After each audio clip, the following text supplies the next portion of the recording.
Assalamualaikum warahmatullahi wabarakatuh. Perkenalkan, nama saya Priangga Pratama Putra dari kelas 12 MIPA 4. Di sini saya akan menjelaskan materi mengenai sistem dan struktur politik ekonomi Indonesia masa reformasi.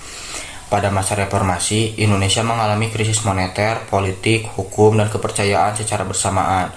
Krisis moneter ditandai dengan jatuhnya nilai rupiah, naiknya harga barang, serta banyaknya perusahaan bangkrut yang menyebabkan pengangguran meningkat. Krisis politik muncul karena pemerintah dianggap tidak transparan dan tidak demokratis sehingga memicu gelombang protes dari masyarakat. Lalu krisis hukum terjadi akibat lemahnya penegakan hukum dan maraknya korupsi membuat hukum terasa tidak adil.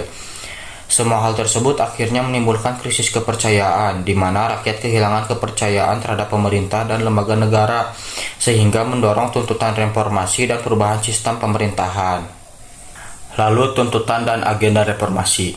Tuntutan dan agenda reformasi adalah menuntut penghapusan KKN, penegakan hukum yang adil, pembatasan kekuasaan presiden, pelaksanaan demokrasi dan HAM, pemilu yang jujur dan adil, kebebasan pers, penghapusan dui fungsi ABRI, otonomi daerah, serta perbaikan ekonomi kesejahteraan rakyat. Lalu perkembangan politik dan ekonomi.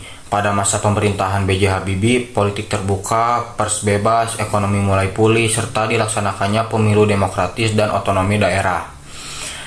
Pada pemerintahan Abdurrahman Wahid, demokrasi berkembang, kebebasan berpendapat meningkat, tetapi kondisi politik kurang stabil.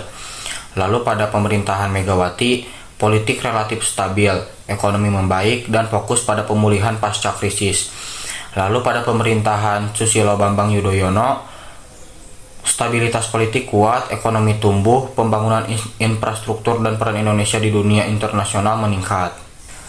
Selanjutnya, perkembangan iptek di Indonesia. Perkembangan iptek di Indonesia ditandai dengan kemajuan teknologi informasi, internet, dan digitalisasi di bidang pendidikan, ekonomi, dan pemerintah, yang mendorong peningkatan efisiensi dan akses informasi, serta memunculkan inovasi seperti pembelajaran daring, perdagangan elektronik, layanan keuangan digital, dan sistem pemerintahan berbasis elektronik yang mempercepat pembangunan nasional.